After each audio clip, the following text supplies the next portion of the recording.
This is just a discussion phase again. If anybody has any questions, then please come to the microphone or send them via the app. But this is the question that Professor Bruno posed earlier. So you put the question, I'll let you lead off. We've got this discussion document talking about it's reasonable now for patients who have a blood pressure over 140/90 on office, on 3 or more drugs, including a diuretic. If those are the definition of resistant hypertension, it is reasonable then to consider renal denervation if they fail to get to target. Is that sufficient? How big is that group? And would you like to go further or treat any other different patients? So, as I told you, I think this is really the crucial point now, because now I think nobody has any doubt about the efficacy of the renal denervation in different settings of patients. We have the global simplicity registries with patients with different severity and with many comorbidities, with different degrees of renal function. And it's clear that it's really working in all this setting. We have all the sham-controlled, yes, exactly. And this is very clear. So with any comorbidity, we have a significant effect. And of course, in the global simplicity registry, most of the patients were resistant hypertensive because this is real life. But we have different kind of patients, and what Felix showed just in the first presentation was this. Even in individuals with less drugs, the efficacy is the same. And it's the same with all the comorbidities you can see. But then we have all the randomized trials. And even in the randomized sham trials, we demonstrated that it's effective even in untreated patients, so patients with mild hypertension. And I think this is, of course, it was obvious in some way, but you can see really the evidence that is true. So the question is, in my view, we have to put some restriction, of course, for feasibility, because we cannot denervate all the people, all the billion of hypertensive people in the world. Just it's simply not feasible and not, as it's not what our healthcare systems want, probably.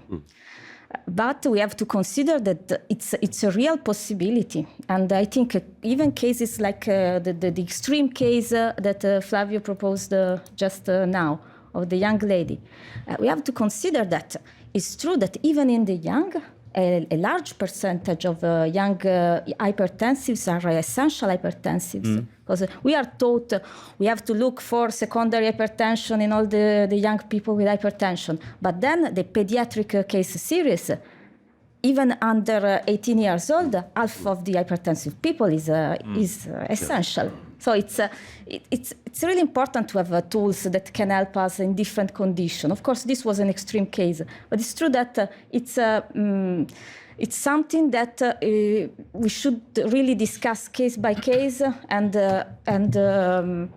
not, how can I say, our limits are really of feasibility and of reimbursement, in my view.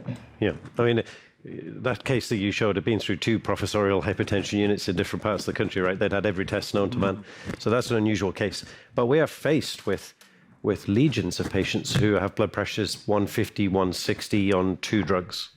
So Atul, Felix, any comments? I mean, are we going to stick with this resistant hypertension cohort who are beginning to run out of options?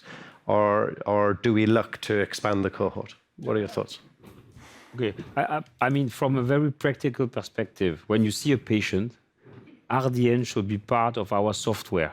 Yeah. Okay, so when you see a hypertensive patient, you need to go to different options, and we need to assess now that any patient could be a candidate for renal denervation, which is an option to reduce blood pressure. It could be an alternative. It could be as the only option you're offering to the patient. It could be on the top of treatment. So I think the complexity of the question is that we are fighting against what we believe is good for the patient and what we are allowed to do. What we think is good for the patient, not what is reimbursed. Okay, so and we had this type of question of how to promote the reimbursement of the therapy in my country. I think I'm answering directly. Whenever I see a hypertensive patient, from the young one to the old one, I will think now and I will talk also about renal denervation with the patient and the physician as an option. Yeah. And Felix, are you happy we have enough safety data? We've got safety data from the Ray Townsend meta-analysis in neurointervention. 20,000 patient years have undergone RF, 8,000 patients, 20,000 years. Is that enough? I mean, especially when we're talking about unique cases, but if patients could be encouraged to go on to multiple drugs from the age of 40 to the age of 90, should we just accept that that is still the standard of care for the coming decade? What would we need to try to change the paradigm? That's a challenging one, I guess. It is safe. What we have seen in studies and in registries indicates that it is associated with very low adverse event rates. But the more we do, the more cases we will see where things are happening. I mean, that's what we're doing, right? We're interventionists, and anytime we do something, there is also a chance, may it be very low or even lower than very low, but there is a chance of a complication, right? And this is something that we have to face. So whenever it comes to a procedure, to a device, to a drug, we have to talk about risk and benefits to patients. The benefits are clear. We've shown it. It lowers blood pressure in most of the patients, and the risks associated with the procedure are also low. But don't forget, the meta-analysis data refers to patients on drugs. Most of them had resistant hypertension. And here the indication is pretty easy because you're running out of alternatives. In an individual that is untreated, you have various approaches to get the blood pressure down.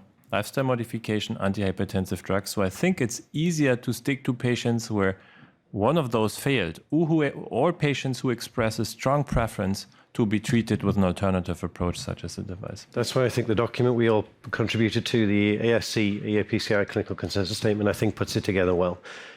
If you have uncontrolled resistant hypertension, having been treated with 3 or more drugs, including a diuretic, with relatively preserved renal function, then I think it's acceptable to think about denervation for those. There's so many of those. I think personally we should focus on those first. And then if we've all met them, the 65-year-old lady who can't tolerate any antihypertensive drugs and has ambulatory blood pressure of 170. I think it's wrong to exclude those. Yeah. And if you try and get them to go on 3 drugs at once, they will not take them. So I think there's enough of those patients out there for us to begin the field. But I think you have some more questions. Yeah, also maybe not directly related to this section, but to all of you who are interventional cardiologists. So first, how many ablation do you suggest per procedure? So Flavio? Well, it's important that you make a planning according to the angiographic aspect of the vessel. We have to target the main bifurcations, and then the bifurcation itself, and the distal part of the main shaft of the artery. So it's difficult to say because anatomies are very different. Then you have accessory arteries that may deserve to be treated, but it's a mean of 15 to 20 ablations per kidney, more or less. Okay. Any comment about sheet management after procedure and also anticoagulant to use heparin reversal, heparin, aspirin? It's a 6 French guiding, so you can do manual compression or using a dedicated closures device like in any procedure. And regarding the anticoagulation, very important point, we give aspirin before, and of course intraprocedural heparin like in any endovascular procedure. We don't continue any kind of antiplatelet or anticoagulation unless there is an indication for other reasons. Okay, what I'll do is I'll step on to one of the ones we've planned, because this is a question we get asked all the time, Flavio, and I know you've got some experience and some data in this. Yeah. So chronic kidney disease, the trials have excluded patients with very low GFRs, but you have a bit of experience where there's significant unmet clinical need, and so you've treated some patients within a registry environment. Tell us about it. Well, you have seen in the previous slide that CKD with a GFR below 40 keeps on being a contraindication. But I have to say, why